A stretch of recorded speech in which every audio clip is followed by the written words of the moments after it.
Friends, मैं आपका प्यारे मित्र सीके यादव आप सबके लिए लेकर आया हूँ पीसीएस प्री की उत्तर प्रदेश में विगत 20 वर्षों में पूछे गए इम्पोर्टेंट प्रश्न जो भारत का इतिहास और प्राचीन मध्यकालीन इतिहास से मिलकर बना है। तो हम इन विगत वर्षों के 20 वर्षों के विभिन्न प्रकार के जो इम्पोर्टेंट क्वेश्चन हैं उसके बारे में अटेंड करेंगे। और अगर आप हमारे चैनल पर नए हैं तो इसको लाइक करिए, शेयर करिए और ज़्यादा से सब्सक्राइब करिए ताकि मेरे चैनल की नोटिफिकेशन सबसे पहले आपको मिले। इसी तरीके से हम लोग पीसीएसजे की या पीसीएस की हर एक प्रकार के क्वेश्चन को अटेंड करेंगे जो भी इतिहास संबंधित आपके क्वेश्चन हैं। तो चलिए बिना समय गवाए हम लोग अपना सिलेबस शुरू करते हैं। आपका आज का पहला क्वेश्चन नंबर फर्स्ट, सबसे पुराना वेद क्या है? सभी को पता है कि सबसे पुराना वेद क्या है बेटा? ऋग्वेद। उड़ीसा में कोणार्क मंदिर का निर्माण कब हुआ? तो उड़ीसा में कोणार्क मंदिर का निर्माण सर्वप्रथम हुआ था राजा नरसिंह देव के समय में। मतलब राजा नरसिंह देव जब प्रथम थे उनके समय में उड़ीसा में कोणार्क मंदिर की स्थापना की थी। और कोणार्क मंदिर आप लोग जानते हैं ना, कोणार्क मंदिर क्या होता है? जहाँ पर सूर्य के मंदिर के नाम से जिसे जाना जाता है, सोने के है उड़ीसा में, उसकी स्थापना की थी राजा नरसिंह देव प्रथम। ओमकार वाट मंदिर, आप सब लोग इसके बारे में जानते हैं। ओमकार वाट मंदिर ये कंबोडिया में स्थापित किया गया है। ठीक है। महाराजा रणजीत सिंह के राज्य की राजधानी क्या थी? मतलब जब महाराजा रणजीत सिंह थे तो उनके समय उनकी जो राजधानी थी वो क्या थी बेटा? लाहौर थी। ठीक है, पंजाब लाहौर के पास। मीराबाई समकालीन थी। मीराबाई किसके समकालीन थी? चैतन्य महाप्रभु के। मतलब मीराबाई के समय पे कौन थे? चैतन्य महाप्रभु। आप सभी चैतन्य महाप्रभु के बारे में जानते हैं। चलिए अगला क्वेश्चन देखिए, क्वेश्चन नंबर 6। बाबरनामा ने किस हिंदू राज्य का उल्लेख है? मतलब बाबरनामा यहाँ में रहेगा। ठीक है बेटा, बाबरनामा में किस हिंदू राज्य का उल्लेख है? तो आप लोग जानते हैं ना, बाबरनामा में एक हिंदू शासक था जिस मेवाड़ का, जो बहुत ज़्यादा प्रचलित था उस टाइम पे, तो उसका वर्णन है बाबरनामा में। ठीक है, बाबरनामा में किस हिंदू राजा का उल्लेख है? मेवाड़ के राजा का। भारत में मुस्लिम शक्ति की स्थापना कब की गई थी? भारत में मुस्लिम शक्ति की स्थापना की गई थी बेटा तराइन के द्वितीय युद्ध से। जब तराइन का द्वितीय युद्ध हुआ था तो उस टाइम मुस्लिम शक्ति की स्थापना की गई थी। किसने नालंदा विश्वविद्यालय का भ्रमण एवं उसमें अध्ययन किया? तो आप सभी को पता है वेन-त्सांग ऐसा इंसान था जो लगभग 7 शासकों का उसने टोटल रामकालीन देखा था, 7 शासकों के शासन में देखा था, और वो विश्वविद्यालय नालंदा का भ्रमण और उसमें अध्ययन किया था। सिंधु घाटी सभ्यता का भारत में स्थित स्थान क्या है? तो सिंधु घाटी सभ्यता जो है वो भारत में स्थित स्थान क्या है? लोथल है। क्या है बेटा? लोथल है। चलिए क्वेश्चन नंबर 10। अकबर द्वारा जारी जो आपका कलम उपाधि है, जरी कलम उपाधि, ये किसे दिया गया था? ये दिया गया था मोहम्मद हुसैन को। मोहम्मद हुसैन को कौन सी उपाधि दी गई थी अकबर द्वारा? जरी कलम। जरी कलम की उपाधि किसे दी गई थी बेटा? मोहम्मद हुसैन को। हर्ष के समय की सूचनाएं कहाँ मिलती हैं हमें? हर्षचरित में। मतलब हर्षचरित एक ऐसे ग्रंथ है जिसमें हमें हर्ष के चरित्र की सूचनाएं मिलती है। अगला क्वेश्चन नंबर 12। मुगलकालीन भारत में राज्य की आय का मुख्य स्रोत। तो आप सभी को पता है मुगलकालीन भारत में राज्य की आय का मुख्य स्रोत क्या था? भू राजस्व। मतलब जो भू के ऊपर टैक्स लगा करता था उससे क्या होती थी? मुगलकालीन राज्य की सबसे बढ़िया और आय की स्रोत थी। दक्षिण में बहमनी राज्य की स्थापना।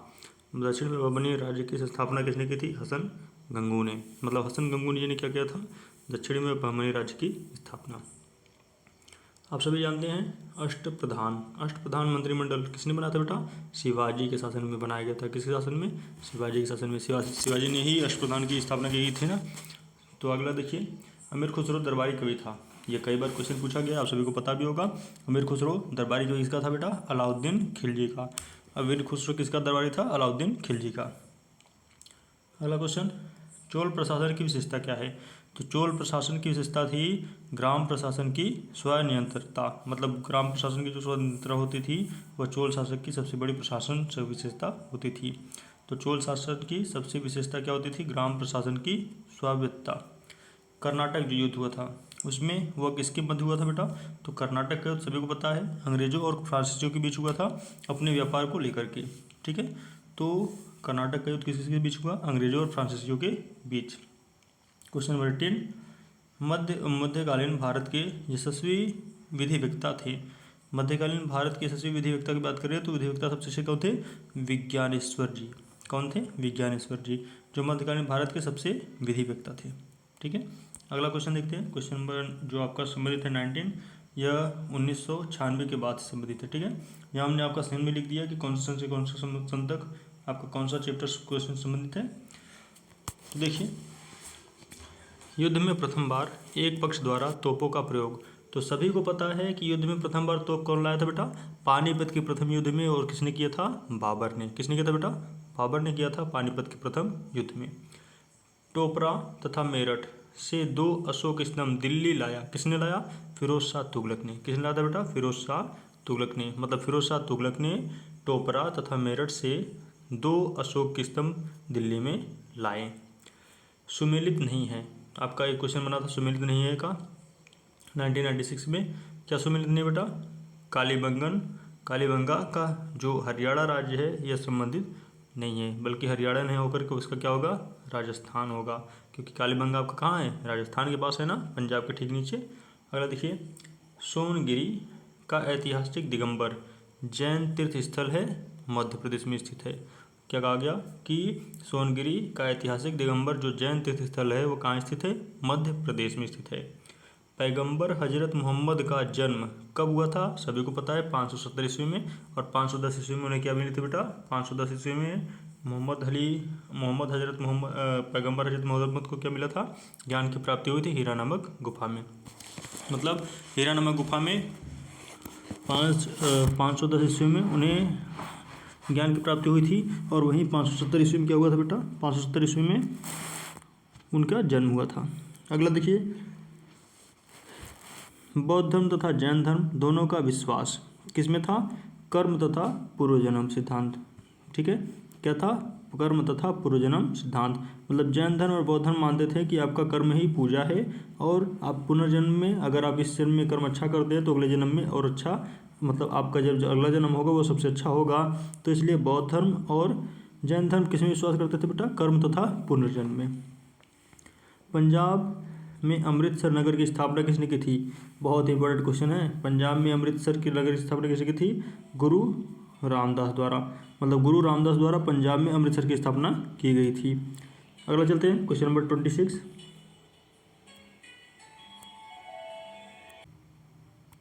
अगला क्वेश्चन है, गांधार कला शैली संश्लेषण है। गांधार कला शैली किस पर आधारित है बेटा? तो आप सभी को पता है भारतीय तथा यूनानी कला का। ठीक है, गांधार कला शैली किस संश्लेषण है? भारतीय तथा यूनानी कला का। हड़प्पा सभ्यता या हड़प्पा संस्कृति की जानकारी का प्रमुख स्रोत क्या है? पुरातात्विक खुदाई। मतलब प्राचीन समय में जो खुदाई की गई थी उससे क्या मिला था बेटा? हड़प्पा संस्कृति की पूर्ण जानकारी। अगला क्वेश्चन है, क्वेश्चन नंबर 28। सिंधु सभ्यता आदि ऐतिहासिक काल की सभ्यता थी। ठीक है, सिंधु सभ्यता कैसी सभ्यता थी? आदि ऐतिहासिक काल की सभ्यता थी। सिंधु सभ्यता आदि ऐतिहासिक काल की सभ्यता थी। बोगाजुकोई महत्वपूर्ण है क्योंकि ये जो आपका बोगाजुकाई है ये महत्वपूर्ण क्यों है? क्योंकि मध्य एशिया से प्राप्त प्राचीन अभिलेख है। क्या है बेटा? बोगाजुकोई मध्य एशिया से प्राप्त क्या है? प्राचीन अभिलेख है। अगला क्वेश्चन,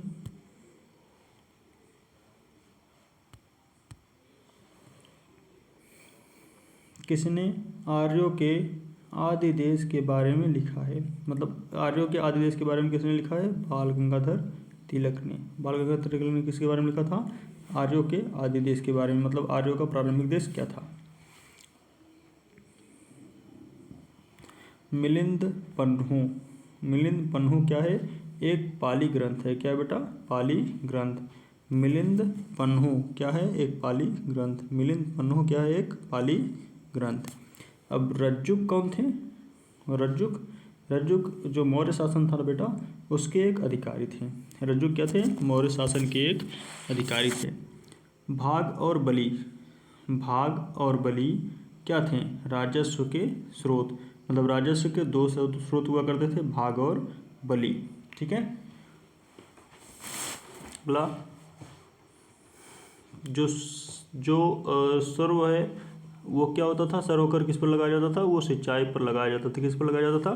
सिंचाई पर। अगर कभी पूछे कि जो आपका सर्व कर है वो किस पर लगाता था, तो वो हमेशा किस पर लगते थे बेटा, सिंचाई पर लगता था। अगला question, question number 35,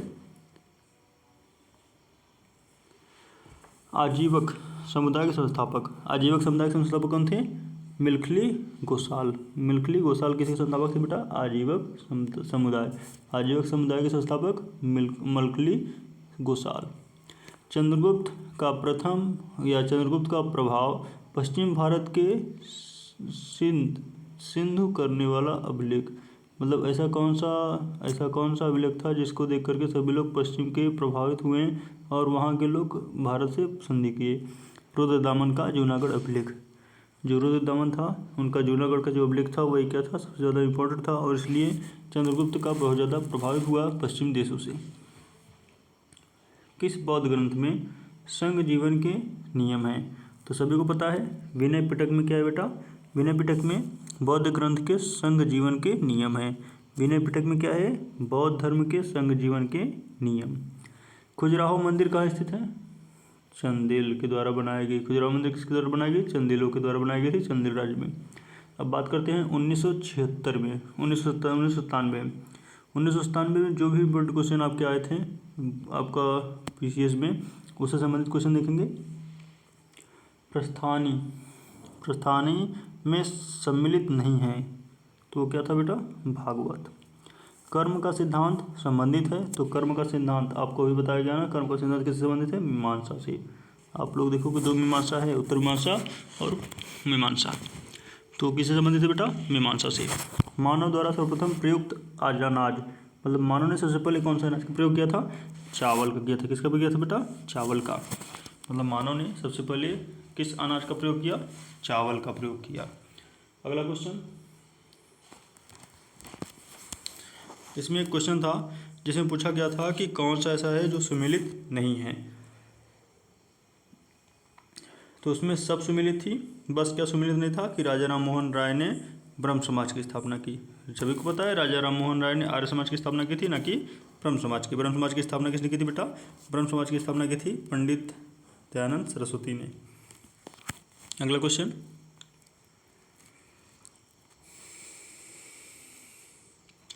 question number 42। Question number 42 में क्या है, देशी राज्यों में कौन यथावत मतलब होता है स्टैंड स्टिल, ठीक है, समझौते संबंधित है, तो वो हैदराबाद थी। हैदराबाद का पक्षधर जो क्या था कि वह समझौता कर लेता था हर एक राज्यों से बड़ी ही जल्दी। अर्धनारीश्वर मूर्ति में आधा पुरुष आधा पुरुष अर्थात शिव और आधा पार्वती प्रतीक है, मतलब जो अर्धनारीश्वर जो आपको चित्र दिखता है उसमें आधा जो पुरुष है जो शिव हैं और जो आधा पार्वती हैं वो किसके प्रतीक माने जाते हैं, देव और उसकी शक्ति का योग, मतलब देवता और उसकी शक्ति का योग मिलाकर के क्या माना जाता है, अर्धनारीश्वर। इसमें क्वेश्चन और पूछा था कि हरिशेड़ किससे संबंधित थे, या हरिशेड़ किसके कवि थे, तो हरिशेड़ वास्तव में हर्ष के कवि नहीं थे, अर्थात हर्ष के शासनकाल में नहीं थे, बल्कि वो किसके समय में थे, समुद्रगुप्त के राजकवि थे। मतलब हरिशेड़ कौन थे बेटा, समुद्रगुप्त के राजकवि। जवाबित मतलब क्या होता है बेटा, जवाबित मतलब होता है राज्य कानून, मतलब राज्य का कोई कानून उसे क्या कहते हैं, जवाबित। क्वेश्चन नंबर 47 बहुत इंपॉर्टेंट होने वाला है, इसमें सुमेलित करना था, तो सुमेलित में क्या है बेटा, अकबर ने आईने दसाला स्टार्ट किया था, एंड मोहम्मद तुगलक प्रतीक मुद्रण स्टार्ट किया था, इल्तुतमिश चहलगामी शुरू किया था, चहलगामी आमिर आप जानते हैं चहलगामी क्या होता है, शेरशाह सड़के आजम प्रारंभ किया था। मतलब अकबर ने आईने दसाला और वहीं अकबर ने आईने दसाला, मोहम्मद तुगलक ने प्रतीक मुद्रा, इल्तुतमिश ने चहलगामी और शेरशाह ने सड़के आजम प्रारंभ किया था।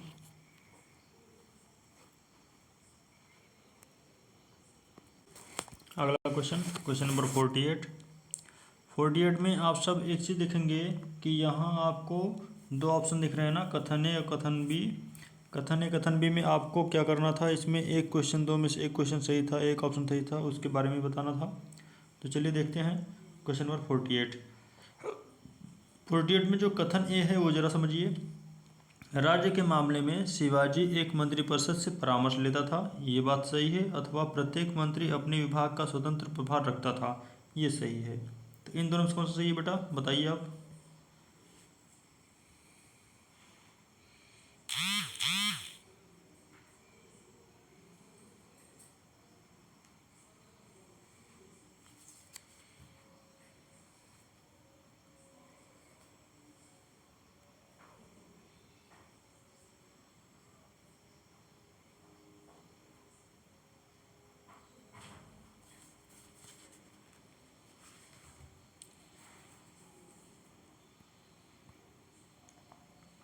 तो इन दोनों में से आपका ऑप्शन नंबर कौन सा है, ऑप्शन नंबर ए सही है। जिसमें क्या हुआ था बेटा, शिवाजी के पास एक मंत्रिमंडल होती थी, जैसे हमने आपको बताया ना, अष्टप्रधान था। शिवाजी के पास क्या था बेटा, अष्टप्रधान था। अष्टप्रधान ने क्या करता था, वह अष्टप्रधान से विभिन्न प्रकार की चीज़ों पर सलाह लेता था। उसी तरीके से वह अष्टप्रधान की मंत्रिपरिषद से क्या लेता था बेटा, सलाह लेता था। तो इसलिए आपका ऑप्शन नंबर कौन सा सही हो जाएगा, ऑप्शन नंबर ए सही हो जाएगा। ठीक है। क्वेश्चन नंबर 49 देखिए, किस राजवंश के अंतर्गत विजारत का चरमोत्कर्ष हुआ। मतलब कौन सा ऐसा राज था कि जब उस समय विजारत का चरमोत्कर्ष, विजारत समझते हो, तुगलक वंश का उदय। मतलब तुगलक वंश के समय पे, मतलब तुगलक राजवंश के समय पर विजारत का चरमोत्कर्ष हुआ। विजारत एक प्रकार का साम्राज्य था जो यहाँ तकरीबन आपके इतिहास में बहुत जगह नहीं दिखाई देता। अगला क्वेश्चन नंबर 50, रणजीत सिंह किस मामले में संबंधित थे। मतलब रणजीत सिंह किस मिशन से संबंधित थे। थोड़ा सा क्वेश्चन मिसप्रिंट हो गया, मिस आउट हो गया है। रणजीत सिंह किस मिशन से संबंधित थे, तो ये था चुकर चकिया मिशन। क्या था, चुकर चकिया मिशन। अब सोच लीजिए, कभी आप ऐसे क्वेश्चन कभी आपने आज तक देखे भी नहीं होंगे, जो क्वेश्चन ये पूछ रहा है। ठीक है, तो क्या था बेटा, चुकर चकिया मिशन। अगला क्वेश्चन, चतुराईपूर्ण निष्क्रियता। चतुराईपूर्ण निष्क्रियता किससे संबंधित है, जॉन लॉरेंस से। जॉन लॉरेंस संबंधित क्या है, चतुराईपूर्ण निष्क्रियता। मतलब इसने किस तरीके से निष्क्रियता अपनाई थी, किस तरीके का शासन अपनाया था, चतुराईपूर्ण। काव्य शैली का प्राचीनतम नमूना किससे अभिलेख में है। मतलब कौन सा ऐसा अभिलेख है जिसमें काव्य शैली का प्राचीनतम नमूना दिखाई देता है। यह है काठियावाड़ के रुद्रदामन के अभिलेख में। रुद्रदामन आप जानते हैं ना, रुद्रदामन, उनके अभिलेख में क्या है, उनके अभिलेख में काव्य शैली का प्राचीन नमूना है। अगला क्वेश्चन, तोलकपियम ग्रंथ संबंधित है। तोलकपियम ग्रंथ किससे संबंधित है, व्याकरण एवं काव्य से, जो किसकी भाषा है बेटा, तमिल की है। मतलब तोलकपियम तमिल भाषा की व्याकरण एवं काव्य से संबंधित है। क्वेश्चन नंबर 54, क्वेश्चन नंबर 54, कौन सा बंदरगाह पोडुके नाम से दी पीपल्स ऑफ द इरिथ्रियंस, किस बंदरगाह पोडुके नाम से दी पीपल्स ऑफ द इरिथ्रियंस और अरिका और सी के लेखक को ज्ञात था। मतलब पोडुके नाम से जो बंदरगाह है उसको किस लेखक को इसके बारे में नॉलेज थी। तो ये किसको थी बेटा, अरिका मेडो को। अरिका मेडो को किसके बारे में नॉलेज थी, जो आपकी बंदरगाह पेडुका है उसके बारे में। क्वेश्चन नंबर 55, भुवनेश्वर तथा पूरी मंदिर की शैली किससे संबंधित है, नागर शैली। मतलब भुवनेश्वर में और पूरी मंदिर में कौन सी शैली है, नागर शैली। क्वेश्चन नंबर 56, इसमें दो ऑप्शन आपके, ऑप्शन ए ऑप्शन बी, कथन ए कथन बी। इसमें क्या है, अलाउद्दीन के दक्षिण अभियान धन प्राप्ति के अभियान थे। मतलब अलाउद्दीन ने जो दक्षिण अभियान किया था वो धन से प्राप्ति संबंधित किया था, या वह दक्षिण राज्यों को कब्जे में करना चाहता था। तो वास्तव में बताएं तो दक्षिण राज्य में सबसे ज़्यादा पैसे थे, और पैसे प्राप्ति के लिए उसने क्या किया था बेटा, उसने दक्षिण अभियान किया था। अगला question, question number 57, question number 57 में आपको मिलान करना था। मिलान से संबंधित प्रश्न थे, सुमिलित करना था। इसमें आपका पहला क्वेश्चन है जियाउद्दीन बर्नी। जियाउद्दीन बर्नी ने क्या किया था, तारीख फिरोज शाही। मतलब तारीख फिरोज शाही किसने किया था, जिया बर्नी। हसन निजामी ने क्या किया था, ताजुल मासिर का काम किया था। मिनहाज उस सिराज तबकात ए नसीरी का काम किया था। और इसमें आपका क्वेश्चन नंबर 5 है। आप लोग को ऐसे ही लग रहा होगा कि ये जब वर्ड कभी पहली बार सुन रहे हैं ना, तो इसी तरीके से एक क्वेश्चन आपको पूछता है पीसीएस में। तो देखिए क्या पूछा था उस टाइम पे लास्ट क्वेश्चन पूछा था याहया बिन अहमद सिराहिंदी तारीख़ मुबारक शाही। मतलब इसका ऑप्शन क्या हो जाएगा, ज़ियाद बिन बरनी का तारीख़ ए फिरोज शाही और याही बिन अहमद सिंधी तारीख़ मुबारक शाही। और वहीं पर बात करें हसन निजामी का तो ताजुल मसीर।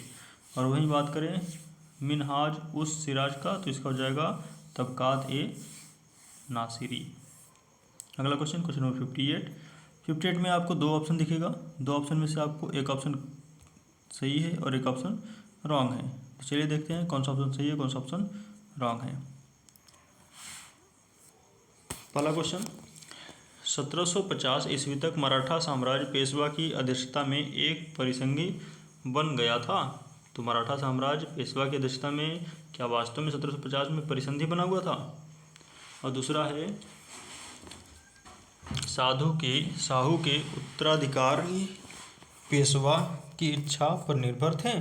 तो ये ऑप्शन नंबर ए और बी हमारे हिसाब से दोनों सही है। क्वेश्चन नंबर 59 इसका आंसर आप लोग बताइए। 58 का आंसर आप लोग बताइएगा कि दोनों में से क्या सही है।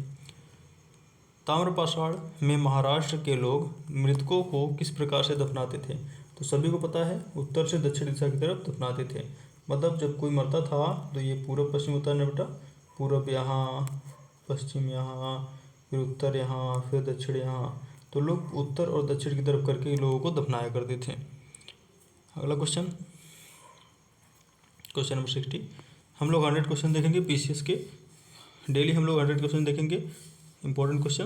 क्वेश्चन नंबर 60 में आपका क्वेश्चन में पूछा गया कि सुमेलित करना है। क्वेश्चन नंबर फर्स्ट इसमें था फिरोज शाह तुगलक किससे संबंधित था बेटा। तो सभी को पता है फिरोज शाह तुगलक ने क्या किया था, नहरों का निर्माण किया था। अगला क्वेश्चन है बलबन किससे संबंधित है, नौरोज प्रारंभ किया था। बलबन ने अपने शासनकाल में अलाउद्दीन ने रियासत प्रारंभ किया था। जहांगीर ने सर थॉमस रो, मतलब जहांगीर के समय में सर थॉमस रो आए थे। तो फिरोज शाह तुगलक नहरों का निर्माण कराया था, बलबन नौरोज उत्सव प्रारंभ किया था, अलाउद्दीन खिलजी ने रियासत प्रारंभ किया था और जहांगीर के समय में कौन आया था, सर थॉमस रो। कभी कभी सर थॉमस रो नहीं बल्कि सर टॉमस रो भी मिलता है, तो उसको लेकर के आप लोग कन्फ्यूज मत होइएगा कि सर थॉमस रो है कि सर टॉमस रो है, ठीक है। तो वहाँ पर आप ध्यान दीजिएगा Thomas word. Question number 61 Bharat में आने का कालक्रम क्या है, मतलब कौन सबसे पहले आया। तो सबसे पहले आपको सभी को पता है 1498 में पुर्तगाल से वास्को डी गामा आया था। फिर 1596 में आया था डच और 1600 में आए थे अंग्रेज के बाद लास्ट में आए थे फ्रांसीसी। इन्हीं फ्रांसीसियों से आपका युद्ध हुआ था कर्नाटक का, ठीक है।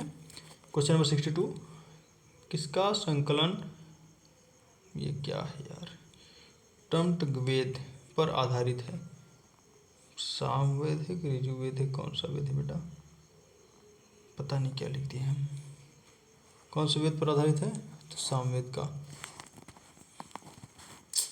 क्वेश्चन नंबर 63 वासुदेव कृष्ण की पूजा सर्वप्रथम किसने प्रारंभ की थी। तो भागवतों ने सबसे पहले किसका प्रारंभ किया था, वासुदेव कृष्ण की पूजा। तो वासुदेव कृष्ण की पूजा सबसे पहले कौन किया था बेटा, भागवतों ने। आ जाइए अब हम बात करते हैं 1998 में, अर्थात 1998 में जो भी पीसीएस जे प्री के मेन क्वेश्चन थे इतिहास से वो हम पढ़ते हैं। इसमें 68 नंबर है, कपिल मुनि द्वारा प्रतिपादित दार्शनिक प्रणाली क्या थी। मतलब कपिल मुनि ने कौन सी प्रणाली दार्शनिक की अपनाई, इसने सांख्य दर्शन प्रारंभ किया था। मतलब कपिल मुनि द्वारा कौन सा दर्शन चलाया गया था, सांख्य दर्शन। मुगल काल का ऐतिहासिक विवरण लिखा गया गुलबदन बेगम के द्वारा। मतलब मुगल काल का ऐतिहासिक विवरण सबसे ज़्यादा कहाँ मिलता है, गुलबदन बेगम ने लिखा था। शून्यता के सिद्धांत को सर्वप्रथम प्रतिपादित किया नागार्जुन ने। मतलब जीरो किसने दिया था बेटा, नागार्जुन ने।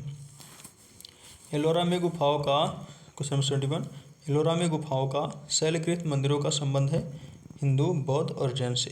ये चीज़ ध्यान देना कि एलोरा में जो गुफा है वहाँ शैलकृत मंदिर किसके हैं, हिंदू के हैं, बौद्ध के और जैन के हैं। क्वेश्चन नंबर 72 सम्मिलित करना था बेटा। देखिए इसमें पानीपत का तृतीय युद्ध तो सभी को पता है 1761 में हुआ था। हल्दी घाटी का युद्ध 1576 में हुआ था।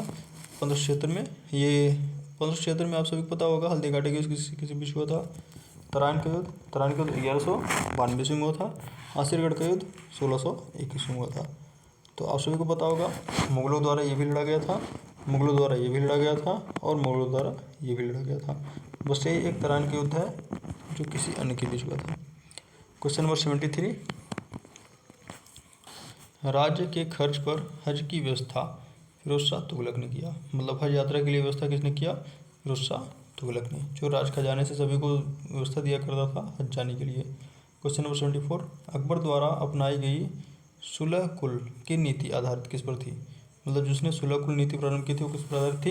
राजनीतिक उदारता पर, धार्मिक सहनशीलता पर या उदारवादी सांस्कृतिक दृष्टिकोण पर। क्वेश्चन नंबर 75 में क्या है बेटा?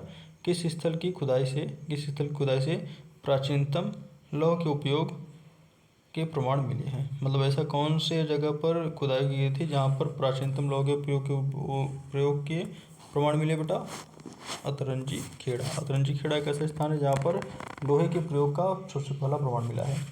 क्वेश्चन नंबर 76 में क्या बेटा? क्वेश्चन नंबर 76 में दो कथन है, दो कथनों में से एक कथन आपका सही है, एक और बाकी एक कथन गलत है। लगभग 2 वर्ष के अभियान के पश्चात सिकंदर ने भारत छोड़ा। तो सभी को पता है कि सिकंदर कहाँ तक आया था बेटा? सिकंदर आया था आपका लगभग पंजाब तक। पंजाब के पास से, जैसे ये भारत का नक्शा हो गया, ठीक है, तो पंजाब के पास से वो घूमता हुआ अंदर आ ही चुका था, लेकिन आप सभी को पता है ये भारत हो गया। यहाँ तक तो वो आ ही गया था, ठीक है। यहाँ के बाद वो अंदर आने वाला था, लेकिन यहाँ तक आते आते उसे क्या हो गया, 2 साल बीत गए थे और इसके कारणवश वो काफ़ी समय व्यतीत कर चुका था भारत के यात्रा के लिए। नेक्स्ट क्वेश्चन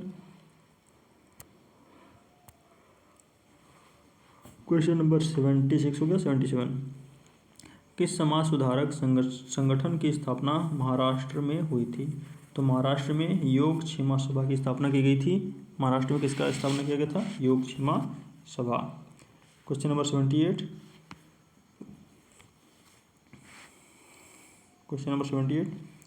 में क्या बेटा? क्वेश्चन नंबर 78 में क्वेश्चन पूछा गया है कि जो द्रविड़ शैली के मंदिर हैं उसमें गोपुरम है वो क्या है? तो गोपुरम तोरण के ऊपर बने अलंकृत हैं जो बहुमंजिला भवन से संबंधित हैं। अर्थात गोपुरम क्या है? मंदिर के ऊपर जो तोरण के ऊपर जो बने अलंकृत हैं उसे क्या कहा जाता है? बहुमंजिला के ऊपर भवन को गोपुरम कहा जाता है। क्वेश्चन नंबर 79, मुगल साम्राज्य जिसने सर्वाधिक संख्या में हिंदू अधिकारियों को नियुक्ति किया, तो सबसे ज़्यादा किसके शासनकाल में थे बेटा? औरंगजेब। ये तो सबसे इम्पोर्टेंट क्वेश्चन है, क्योंकि सब लोग मानते हैं कि औरंगजेब जो था वह तानाशाही था और सभी हिंदुओं को अपने दरबार से निकाल दिया था, लेकिन ऐसी बात नहीं है। सबसे ज़्यादा संख्या में हिंदुओं की जो संख्या थी अधिकारियों की, वो कहाँ थी बेटा? औरंगजेब के शासनकाल में। क्वेश्चन नंबर 89,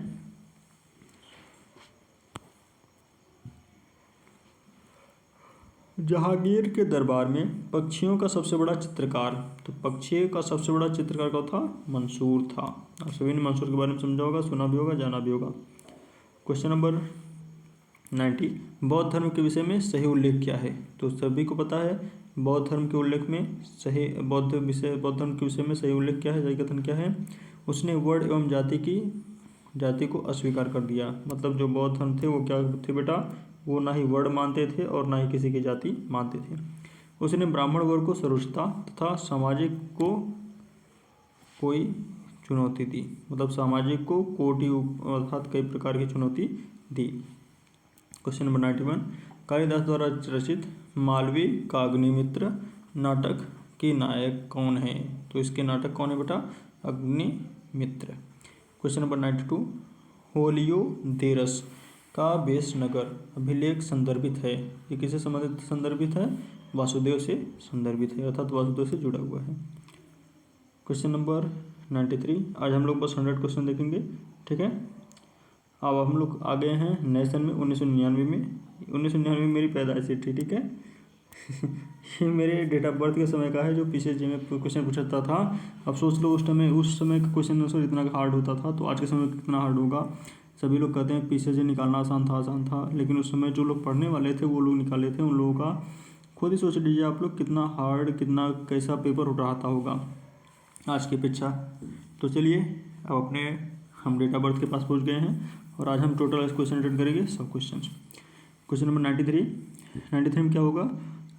अभिलेखीय साक्ष्य से प्रकट होता है कि नंद राजा के आदेश पर एक नहर खोदी गई थी। कब खोदी, कहाँ खोदी गई थी बेटा? कलिंग में। मतलब नंद जो राजा थे महापद्म नंद, उनके आदेश पर कहाँ नहर खोदी गई थी?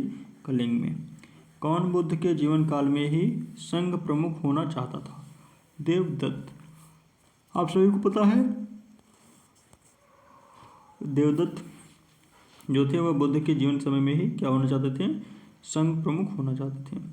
उपनिषद काल के राजा शासक अश्वपति, मतलब जो अश्वपति राजा थे वो किससे संबंधित थे? तो कैकेयी से संबंधित थे, कैकेयी से।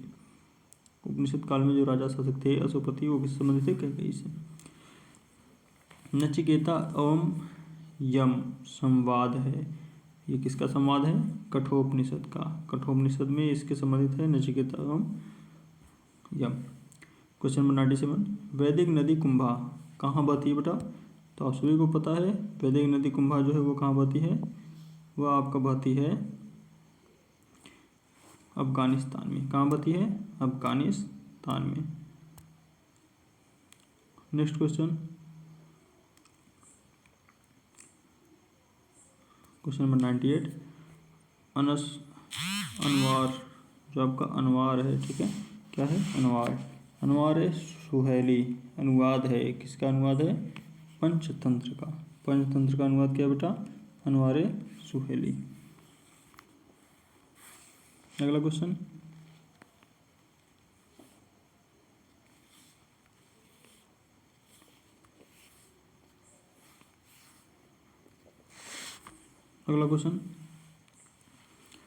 क्वेश्चन नंबर 99, अलाउद्दीन खिलजी का कौन सा सेनाध्यक्ष तुगलक वंश का सुल्तान बना? सभी को पता है अलाउद्दीन खिलजी का कौन सा सुल्तान था? गयासुद्दीन तुगलक। गयासुद्दीन तुगलक उसी का सेनाध्यक्ष था जो उसे मार करके क्या बनता है बेटा? गयासुद्दीन तुगलक तुगलक वंश की स्थापना करता है, जिसका नाम प्रारंभ क्या था? गाजी मलिक। क्या था? गाजी मलिक। क्वेश्चन नंबर 100, ये हमारा 100वां क्वेश्चन है। बीजापुर के सुल्तान ने किस सेनानायक को 1659 में शिवाजी